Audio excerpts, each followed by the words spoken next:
This old house once knew his children. Okay, when you get done knitting your 30 rows, or if you're making the big purse your 60 rows, you should just basically have something that looks like this right here. Just one flat panel. And that's 30 rows right there. If you're making the big purse, you should have at least 60 rows. You should cast on 40 and have 60 rows. So basically it's just one flat panel. Now, what we're going to do next is that we're going to do this part here of the purse, the ribbing. Now this is real easy, and if anybody is an experienced knitter knows what I'm talking about, and I will show you how to do it. And you should do 8 rows of the ribbing. So let's get started on that. What you're going to do is you're going to go into the first stitch, and as I said before, this is easy. An experienced knitter already probably knows how to do this. So yeah, basically what you do is you go here and you go in there to knit. So there's knit 2,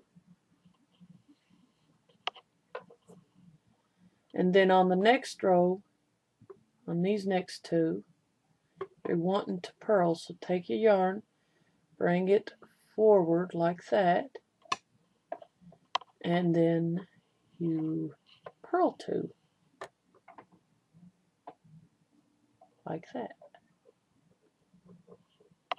That's how you do the ribbing stitch.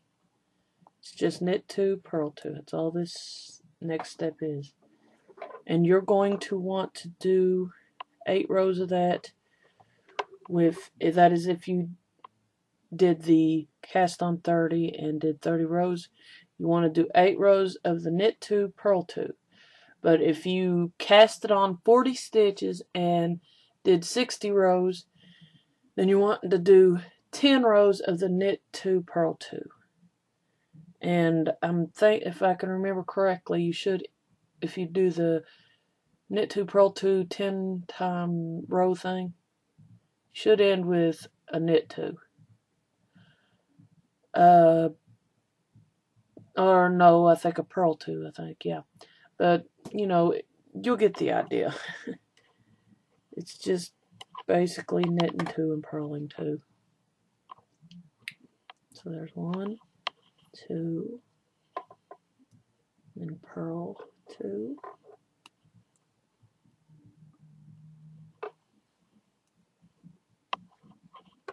Then you come over here and knit 2. And then purl 2.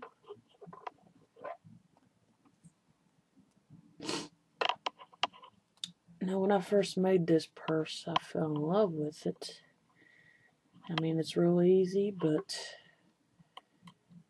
it's very stylish. And like I said, this purse that I'm making right now, the 30 one, the 30 cast on one, it's going to be made for my little girl, because I noticed she was going around grabbing his purses that I made, and she was putting her toys in it, and yeah, she was going around packing the purse with the toys in it, and she kept putting more toys till nothing else would fit. And then I realized I should make her a little purse of her own, just so she can put things in it, play around with it, whatever she wants to do with it. And the small purses are good for kids, actually. I mean, if you got like little kids at home, this would make a good gift for Christmas or their birthday. And this you should end with a knit row. So yeah, I was right. If you're making the small purse, should end with 2 knits. And I think if you're making the big purse, you should end with 2 purls. But anyway, once you have completed the knit 2, purl 2, turn your work around, of course, to the purl side. And then whatever you ended with, see, we ended with knit 2. So on this side, we're going to purl 2, knit 2, and then continue doing it all the way down. So whatever you ended with on the knit side, you turn it around, and on the purl side, you do the opposite of what you ended with. So if you end with knit, turn it around, start with purl. And that's all it takes. And you'll have your ribbing stitch. So that's purl 2, and then knit 2. And the reason why I added this onto the purse is it makes it a very nice decoration. So that way when you untie it, they'll see that, and it looks really neat. And plus, it makes the purse, when you tie it, it makes it look really nice and neat. So, yeah. And I was making purses here in Dry Creek because I am selling purses. And that's how I came up with the idea of making this one. Is that I was selling purses, and so I came up with my own purse design. Well, actually, only one purse I got off the internet. Other purses I came up with on my own. Things like the puff stitch purse, the star stitch purse, and of course this one, which is a regular knitted purse.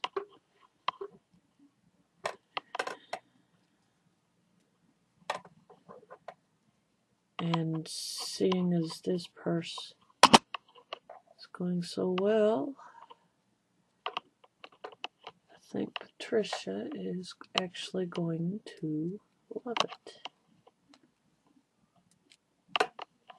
She can finally have her very own purse to put things in. And anyways, I do love making things for her. It's just a thrill out of making something for her and seeing that she likes it. Or especially when I make the clothes for her. I mean, I know I don't have to, but I want to. I guess it just makes me feel good knowing I'm made something really nice for her. Especially dresses and stuff. Okay. Now we've come to the end here, and you can't really tell it right now, but that's what you're going to end up with for now. And you can see where it's starting right through here. The ribbing pattern starting. So we've already did 2 rows. So what you're going to do is knit 6 more rows and then come back, and I should have my ribbing pattern done.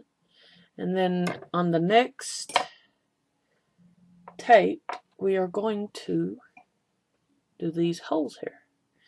And like I said, what these holes are for is this is where you're going to put a cable that you will actually make. And I'll show you with the big purse here. This cable here. So that way you can tie it. And you can't really tell, but there's one of the holes right there. And I will show you how to make the cable. And also we are going to make the armband. Now this one has a really long one, but with the small one, I don't want it to be this long because it's not a very big purse. And but if you're going to make an armband just like this length, You'll want it to be at least 38 inches long. I can't tell you how many stitches this was because I didn't keep count. But you'll want it to be at least 38 inches long. So, well, I'll tell you that when we get to it. But anyway, when you get your 6 more rows done, we will show you how to make the holes for the cable. I'll be back with you.